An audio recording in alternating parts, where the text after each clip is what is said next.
एबे जो प्रकार गरम होउछि एई गरम रे जदि आपण माने जीरो ऑयल रे जलखिया बनै के खांती ताहले आपण माने सुस्थ रही पारिबे। देखंतु जीरो ऑयल रे पूरा हेल्दी जलखिया कम समय भितर मु बनै की आपण मानको सहित आज शेयर करछि। तो हाय एवरीवन, जय श्री जगन्नाथ। नुआ रेसिपी को आपण मानकु बहुत बहुत स्वागत। एई भलिया रेसिपी आपण माने मॉर्निंग रे कम समय रे बनै की आपण मानक हजबैंड को कि भाई को जो माने ऑफिस जाउचंती से मानकु बनै की देई परिबे आ फैमिली मेंबर्स माने भी खाई परिबे।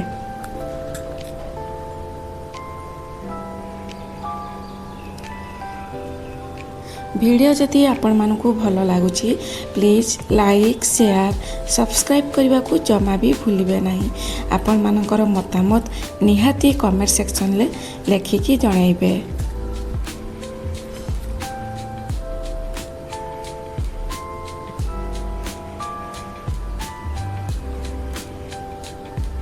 तेबे ठीक अच्छी आसंतु एबे आमे स्टार्ट करिबू। प्रथमे देखंतु गोटे बाउल नहीं से मु गोटे कप सुजी नहीं। आपण माने जेकोसी सुजी यूज करि परिबे, मोटा वाला हो कि पतला वाला हो।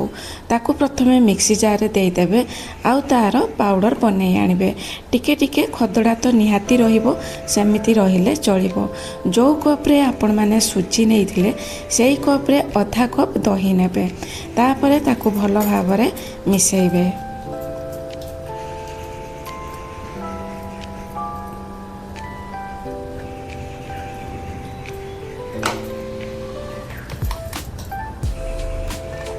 एबे आमे कौन करिबु ना रेस्ट करिवा पई गोटा घंटा ताको छाड़ी दबु। तापरे आमे गैस ऑन करके गोटे कढ़ाई बसई दबु। सेथिरे गोटे टेबल स्पून सोरष तेल दे देलु। सोरष तेल टिके गरम होला परे पंच फुटण दे देलु। ता सहित गोटे प्याज को काटिकी रखिथिलु सेटा दे देलु। आ तापरे कंचा लंका दुईटा काटिकी रखिथिलि छोट छोट सेटा मध्य दे देली।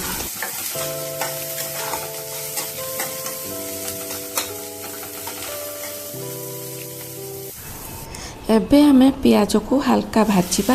तापर ता सहित टमाटो गोटे दबा। टमाटो देकी ताको मध्य टिके भल भाबरे मिसेकी भाजी नबा। जते पर्यंत टमाटो सॉफ्ट न होईची सेते पर्यंत आपण माने टमाटो को भाजीबे।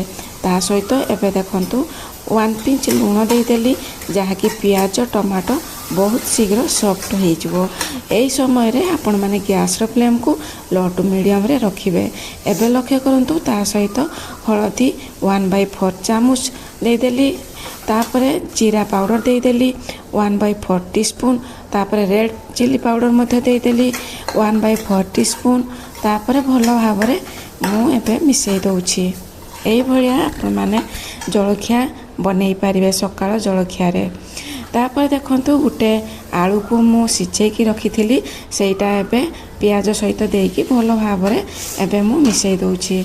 एई भलिया हाथ रे मध्य आपण मैश करि परिबे, नहले एमिति मैशर रे मैश करि परिबे। ता सहित एबे देखंतु मु बादाम दे देली। बादाम को प्रथमरु भाजिकी रखिथिली सेटा मध्य देकी भलो भाबरे आलू सहित एबे मिसई दउछि।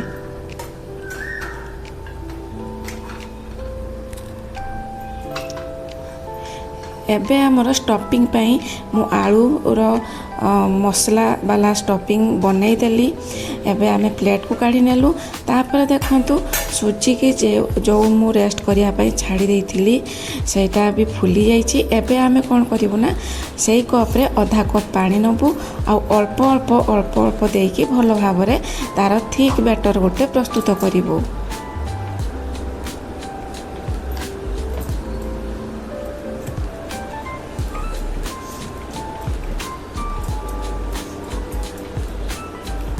आपण माने भलो भाबरे स्मूथ हैला जाए ताकू बैटर टाकू एमिति मिसेउथिबे।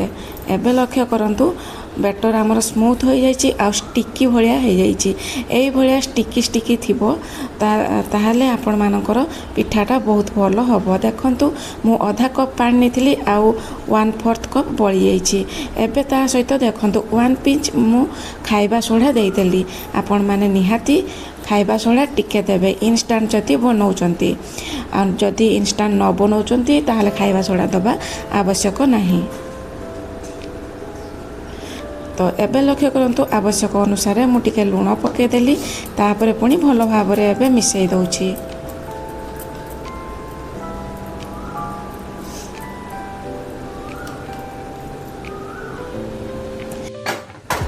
एबे आमे गैस ऑन करके गोटे ओपन मेकर बसई देबू तापर गैस को ऑन कर देबू गैस रो फ्लेम को आपण माने एबे लो रे रखिबे तापर ओपन मेकर रे हल्का टिके घी गिरिस कर देबे आपण माने घी जगह तेल मध्य देई पारंती जदि ओपन मेकर आपण मान को पाखरे नाही आपण माने इडली छांच रे मध्य बनै परिबे नहले जे कोनोसी गिना यूज करि परिबे।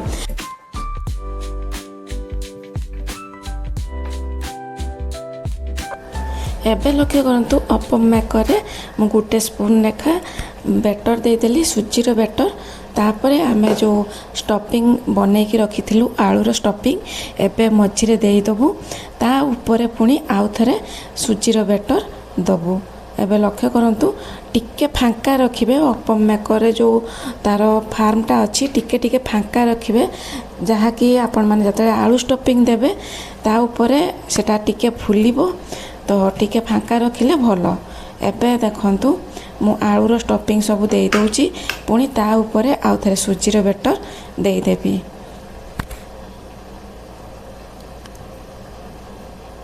एबे लक्ष्य करंतु ता ऊपर मु सुजीर बैटर एमिति दे दउची एमिति सब दे देबे देला परे 2 ରୁ 4 मिनिट लीड लगेकी रखी देबे।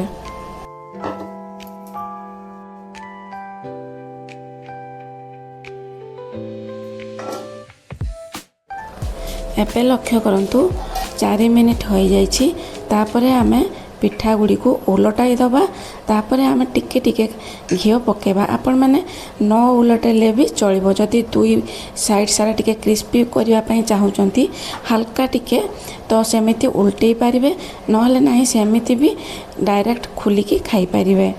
तो एथिरे आपण माने दही सहित खाई पारिबे नहले जे कोनोसी चटनी यूज करि पारिबे। देखंतु मु टिके टिके खाली घी देई देली जहा कि फ्लेवरटा भलो लागिवो घी न देले भी किछि असुविधा नाही। पुणी आउ थरे लीड लगेकी गोटे मिनिट छाड़ी देली। एबे हमर प्रस्तुत हो गला सुंदर जलखिया सुजीर आउ आलूर सुजी आलूर एई भलिया जलखिया आपण माने निहाती थरे बनातु तापरे कमेंट सेक्शन ले लिखिकी जणाइबे। देखंतु केते सुंदर यूनिक देखा जाउछु आ फुलीची केते सुंदर कम समय रे आजि पई एतिकी रहिली। नमस्कार, जय श्री जगन्नाथ।